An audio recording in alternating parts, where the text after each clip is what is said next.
जगन्नाथ मंदिर कोरापुट साबर श्रीक्षेत्र आ गए विशेषता आप देखिए ये तो जगन्नाथ मंदिर को रास्ता जो तो आपटे आसला देखिए ये महादेव मंदिर आउ भारत में जिते सब प्रसिद्ध देवादेवी रही समस्त आस्थान करा समस्त प्रतिमूर्ति आपण मैंने ये देखा अमरनाथ केदारनाथ सबकि भारत वर्षर जी प्रसिद्ध देवादेवी रही प्रतिमूर्ति रही आपण मैंने कोरापुट सब दर्शन करें सबकि आपने पाइबे मुझे देखा गोटे गोटे कर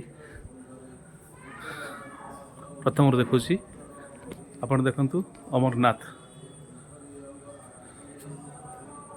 तापर आसिले केदारनाथ तापर आसिले वैष्णो देवी तापर आसिले पशुपतिनाथ तापर आसिले हरिद्वार उत्तरांचल जो परम पावन पितृक्षेत्र हरिद्वार पुराण में मायापुरी नाम अभिहित यही पुरी ब्रह्मा विष्णु महेश्वर सदाजीवास यही स्थली ब्रह्मकुंड नाम परिचित हरिद्वार पृथ्वीश्वर हरियाणा रे कुरुक्षेत्र निकट अच्छी आपण देखुं श्री गोविंद जीव मथुरा वृंदावन गुरु अजमंडल जमुना तीर अच्छा मथुरा नगरी से गोविंद जीवर सुरम्य मंदिर ये प्रतिमूर्ति आप देखुं उत्तर प्रदेश मथुरा भगवान श्रीकृष्ण पवित्र जन्मभूमि रूपे परम वैष्णव श्रीक्षेत्र ही कृष्ण जन्मभूमि भूतनाथ उत्तर प्रदेश में गोमती नदी तीर नमीसारण्य बालामऊ रेल जंक्शन ठारू यह 25 किलोमीटर दूर अवस्थित भूतनाथ तापर आसला प्रयागराजेश्वर गंगा जमुना सरस्वती संगम स्थल तीर्थराज प्रयाग संगम ठार किसी दूर अक्षयवट या निकट प्रयागराजेश्वर शिव को मंदिर रही आसले ब्रह्मशिला बिहार गया फल्गु नदी तीर एक पुण्यधाम गयार प्राचीन स्थान आदि गया एठारे ब्रह्मशिला रही बहु पुराण में यही पितृतीर्थर महात्मा वर्णित काशी विश्वनाथ आपण मैंने देखुं भगवान शंकर त्रिशूल उपर विद्यमान यही क्षेत्र काशी विश्वनाथ उत्तर प्रदेश अच्छी मंदिर तापर आपण मैंने देखुं बिरजा उत्कलर महान शक्तिपीठ जाजपुर आराध्या देवी बिरजा यही क्षेत्र नाभि गया 51 शक्तिपीठ मध्य यह अन्यतम देखुं बिरजा कालीमाता कलिकतार काली जो प्रसिद्ध काली काली माता प्रतिमूर्ति कामाख्या आसाम गुवाहाटी कामाख्या तापर देखेबी सेपटे गायत्री मंडप बद्रीनाथ उत्तरांचल अवस्थित ये क्षेत्र चतुर्धाम मध्य गोटे एटे शालाग्राम शिला निर्मित बद्रीनाथ अच्छा द्वारकानाथ रामेश्वर सोमनाथ गुजरात पुराण प्रसिद्ध प्रवास क्षेत्र सोमनाथ पुष्कर तीर्थ मानक गुरु रास्ता नय क्षेत्र में ब्रह्मा मंदिर अच्छी ब्रह्मा मंदिर देखते आपंकर ब्रह्मदेव ओम ब्रह्मण नमः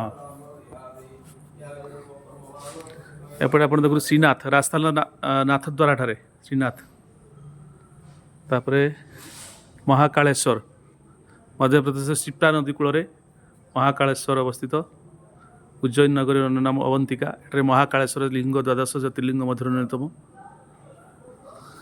तापर आपको नहीं जाऊँगी बिठलजी महाराष्ट्र एक प्रधान तीर्थस्थली पंढरपुर भीमादेवी तट अवस्थित या निकट में बिलजींकर विशालकाय मंदिर रही भक्त पुंडरीक एठारे भगवान को दर्शन करते बिठलजी तापर आसला मुखालिंगम आंध्र प्रदेश भगवान शिवंकर विशाल प्राचीन मंदिर यार नाम था कलिंग नगर जहाँ प्राचीन कलिंग राजधानी थिला देखो मुखलिंगम तापर चला श्रीकुर्म आंध्र प्रदेश श्रीकुर्मम एठारे विष्णु श्रीकुर्मम रूपे पूजा पाती यही स्थानटी कुर्माचूल नाम अभिहित देखु तापर आपण मानक नहीं जाइए बराह नृसिंह आंध्र प्रदेश सिंहाचल ठारे बराह लक्ष्मी नृसिंह स्वामी विशालकाय मंदिर रही एठारे श्री विग्रह 12 मास जाक चंदन बोली था ଅକ୍ଷୟ ତୃତୀୟା ଦିନ ଚନ୍ଦନ ଛଡ଼ାଯାଏ ଏଠି। ତାପରେ ଆପଣ ଶ୍ରୀ ବାଲାଜୀ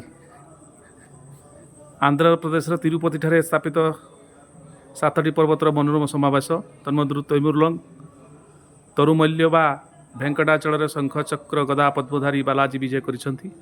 ଶ୍ରୀ ବାଲାଜୀ ତିରୁପତି ଭେଙ୍କଟେଶ୍ୱର ନାମରେ ସୁବିଦିତ। ଆୟାପ୍ପା କେରଳର ଦକ୍ଷିଣାଞ୍ଚଳରେ ଶବରୀମାଳାଠାରେ ଆୟାପ୍ପାଙ୍କ ମନ୍ଦିର। ସେ ଶିବଙ୍କର ତୃତୀୟ ପୁତ୍ର ରୂପେ ବିବେଚିତ। ତାଙ୍କର ଲୀଳା ଅସୀମ। ସ୍ୱାମୀ ଆୟାପ୍ପା ଦେଖନ୍ତୁ ଆୟାପ୍ପା ମନ୍ଦିର। ତାପରେ ମୁଁ ଆପଣଙ୍କୁ ପୁଣି ଦେଖାଉଛି ମୀନାକ୍ଷୀ ବେଗା ନଦୀ କୂଳରେ ଅବସ୍ଥିତ ମଦୁରା ତାମିଲନାଡୁର ଏକ ପ୍ରସିଦ୍ଧ ସ୍ଥାନ। ପ୍ରାଚୀନ ଗ୍ରନ୍ଥମାନଙ୍କରେ ଏହାକୁ ମଧୁରା କୁହାଯାଇଛି। ଏହା ଏକ ପ୍ରାଚୀନ ଶକ୍ତିପୀଠ। ଏଠାରେ ମୀନାକ୍ଷୀ ଦେବୀଙ୍କ ମନ୍ଦିର ରହିଛି। ମା ମୀନାକ୍ଷୀ ଦେଖନ୍ତୁ। ତାପରେ ଶେଷରେ ଏଠି ଅଛନ୍ତି ଶ୍ରୀରଙ୍ଗମ୍। ତାମିଲନାଡୁର ତିରୁଚିରାପଲ୍ଲୀ ଠାରୁ ଶ୍ରୀରଙ୍ଗମ୍ ମାତ୍ର 10 କିଲୋମିଟର।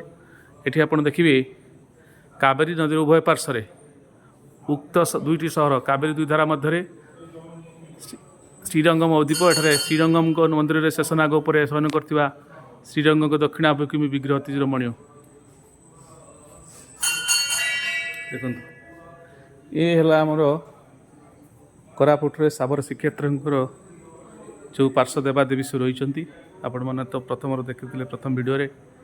ଏବେ ଦେଖନ୍ତୁ ତାଙ୍କର ସବୁ ଭାରତର ପ୍ରସିଦ୍ଧ ତୀର୍ଥସ୍ଥାନମାନଙ୍କର ଯେଉଁଠି ଯେଉଁଠି ରହିଛି ସେ ସବୁ ପ୍ରତିମୂର୍ତ୍ତିଟି ସ୍ଥାପନ କରି ପୂଜା ଦିଆହେଉଛି।